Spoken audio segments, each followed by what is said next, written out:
Zombie Apocalypse.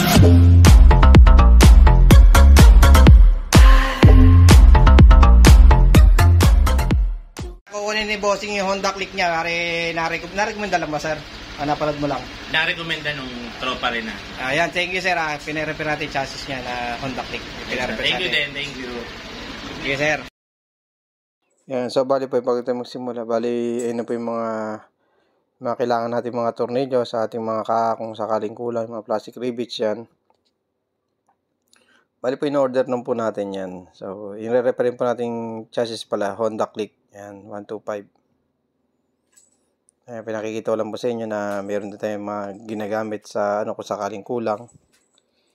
So, bali maya po kakatingin na natin yung pinaka mga bulok.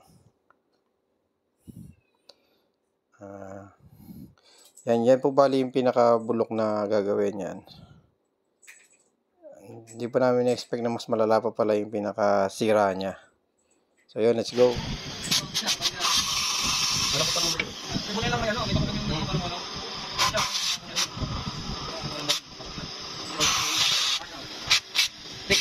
Pero kung oil bolt, oil bolt yung mga bubot.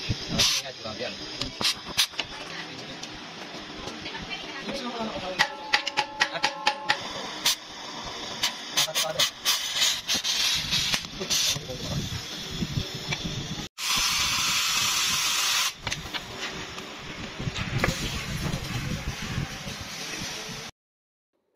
So bali yun na po, nabaklas na natin lahat. Ayan, sinusukat. Bali itong tinuturo ko na yan, babaklasin din po natin yan kasi hanggang doon po pala yung sira niya nung tinignan namin maigi, nung in-inspection ko rin na ganun pala kalala yung pinakasira niya. Bali yan yung mga pinagbaklasan, puro bulok na po kasi nalubog po sa alat yan yung mga pinagbaklasan niya. So ayan, chinecheck po natin. Pero yung kanina tinuro ko, puputulin din po yun. Bali, sasagad na rin siya. Ganun po yung pagkatindi ng pagkabulok niya. Ayan. So, bali, yung lalagyan mo ng kasamahan ko, yung sa hindi support yan.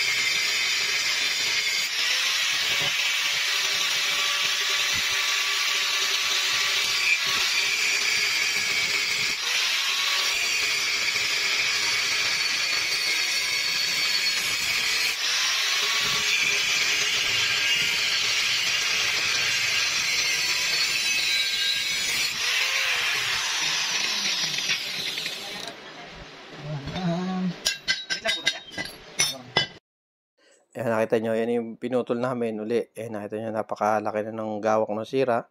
Hindi ko po in-expect na ganyan kalaki yung pinaka-re-repair natin, yan. So, bali, inarunin po natin yan. Bali, ayan, nakita nyo, binaraisan po natin yan para po naka-jig din po siya, hindi po mawala sa yan. Ayan na po yung ginawa natin, yan, okay na. Yan po yung pinaka-putol, schedule 40 po. Hindi ko na po nakita yung full process kasi po nagka-problema po yung video natin nakaraan. Hindi ko alam na hindi pala nagsisave. Yan. Buying kayo ng kapal po, schedule 40 po yan. Tsaka may mga video po tayo ng mga nakaraan yan. Pwede nyo na po hanapin sa YouTube po yan. So, bali nakita nyo. Yan po yung pinakabutas din. Gumagana rin po yan. Tsaka sa mga bago pala sa aming video, ay like and share na rin po at subscribe naman po. Yan, malaking tulong na yan. And comment na rin po. Yan, bali nilagyan po natin ng mga braces yan. Nakita nyo. Kaya hindi po basta-basta mawawala sa disform yung chassis. Kasi kailangan din po pag naggawa tayo ng chassis, nag-repair tayo ng chassis, fit din po yung kasi napakagara naman pag di natin na So yan, bali mamaya makita nyo yung pinaka niya, naka-primer na. Mas maganda na siya. Hindi na siya yan, nakita nyo. Kung kuha natin yung pinaka-original niya, yung hinang yan, maganda. Yan po. Yan, bali yan, lagyan natin ng mga jig yan, mga braces. Tapos ito yung turnbuckle natin, pang adjust kung sakaling para makuha natin tamang sukat. Kasi may mga sukat din po yan. Pag hindi po natin nakuha yung tamang sukat, pilipit po yung niya, hindi kakama yung kaha. Yung po kasi importante din pagkama ng kaha. Ayan, nakita nyo. Tsaka makapal naman po yung kinabit natin yung schedule 40, lagi inuulit. Tapos, ayan, nakita nyo yung tinuturo ko. Nebelado yan. So, ito yung nagilamitan din natin ng mga braces yan. Just binaklas din po natin yung pinaka-harness yan. Tsaka yung sa computer box. Yan. Yan po, yan. Maraming salamat po sa mga bago pa lang sa aming video ay like and share na rin po and subscribe. Yan. Yan yung sa computer box po, binaklas na po natin yan. Yan. Ganyan po kami dito pag nag-repair. Yan. Yan, okay na po siya. So, maya ipa-primer na po natin. So, yan, kita nyo, naka-primer na po siya. Ayan, okay na po siya. Pati sa side stand, okay na rin po. Alikuhan ko na rin po natin yung pinaka ano niyan, ayan. Ayan, wala pa palang primer, sorry. Bali, nilinis lang pala, ayan. Maya po pala ipa-primer na yan. Bali, ginarain muna maigi, yan, nakita nyo naman. Na gano'n pa rin yung pagkagawa natin. Kuwang-kuha, kasi po naka-jig po yan. Hindi po natin ginawa ng hula-hula lang yan. Ayan, nakita nyo, maayos na po siya. Ayan. Ayan po. Ulitin ko, ginamit ang tubo dyan, schedule 40. Bali yung takip na yan, ganyan lang po talaga, hindi natin pwede i-seal dyan. Ayan, nakita nyo naman po, ayan. Mas okay na po yan. Ayan. So, maya po makita nyo naka-primer na yan. At nilinis lang nung kasama natin para po magandang primeran siya. So, yun. Honda Click po bali yan Tapos ang ginamit natin tubo dyan, makapal po. Inulit ko lang. Tapos, yan po yung tubo natin, DDoS na schedule 40. Nakita nyo kulay pink kasi yan po yung kapal. Yan, pagbibili ka. At magtanong po kayo sa bili ng bakal. Sakaling kayo kaya nyo po mag-repair yan. Bili lang kayo schedule 40 po yung kapal nung ginagamit. Kasi po kaya ginamit ko dyan galvanize kasi para mas maganda po yung tubo para hindi po siya mabilis kalawangin. So yun, ito na yung primer niya siya. Yan, nakita nyo po, naka-primer na siya. Yan. Yan, malinis na po siyang tingnan. Bali, yan. Yan po siya, yung mga braces, wala na, tinanggalan natin. Sinilis din po yan. Ayan. Pero ay meron po lahat ng mga may problema. Ayan. Ayan po. Okay na po siya.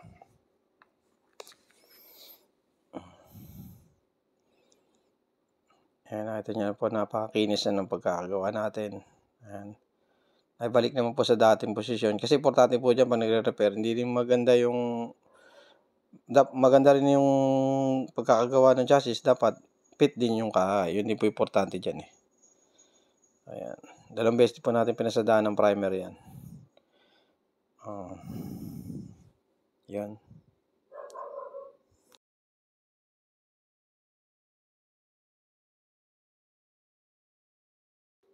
Yan, bali po sa engine support niyan, bali nakasukat din po yan. Yan.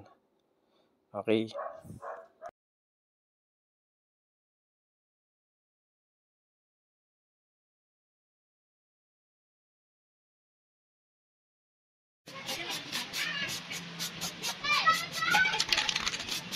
Ini tira bago na. Ubus na tira. Ubus mo yan.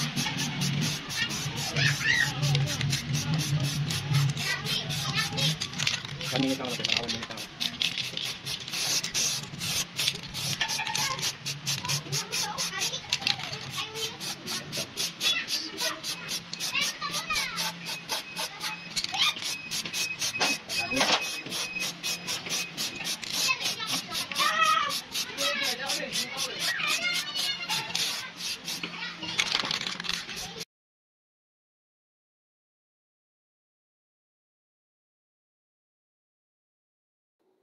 Yan.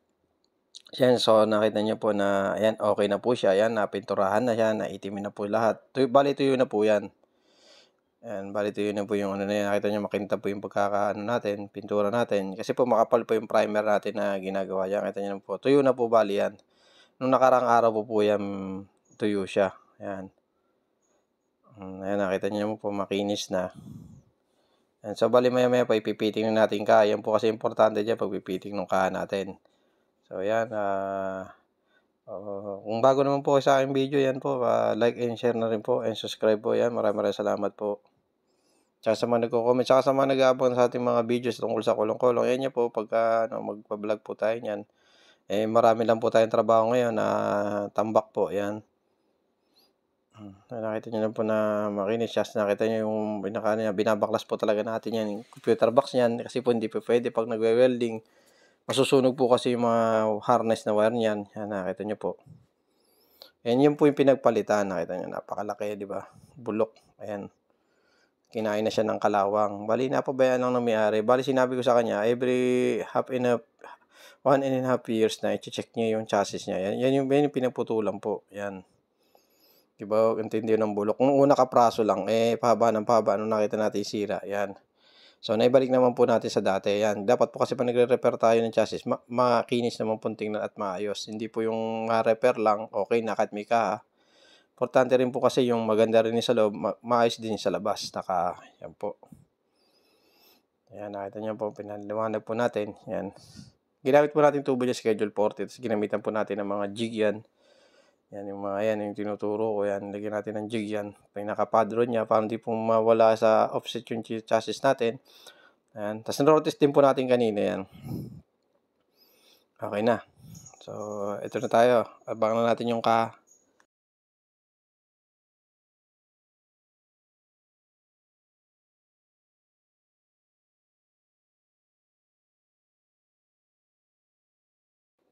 Yan. Ayan na po yung pinakakaha natin. Ikabit na natin. Yan, kita nyo naman po, parang wala siya nangyari. Yan. Fit na po siya. Kaya madilim pa po sa ating ilaw.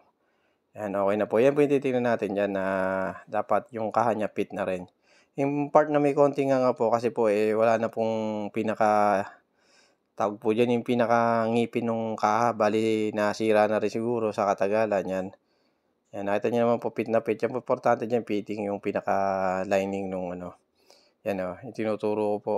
Ayan, importante po yan. Pag di po naka-fitting wala po sa alay na nakita nyo. Fit na fit na po siya. Yan.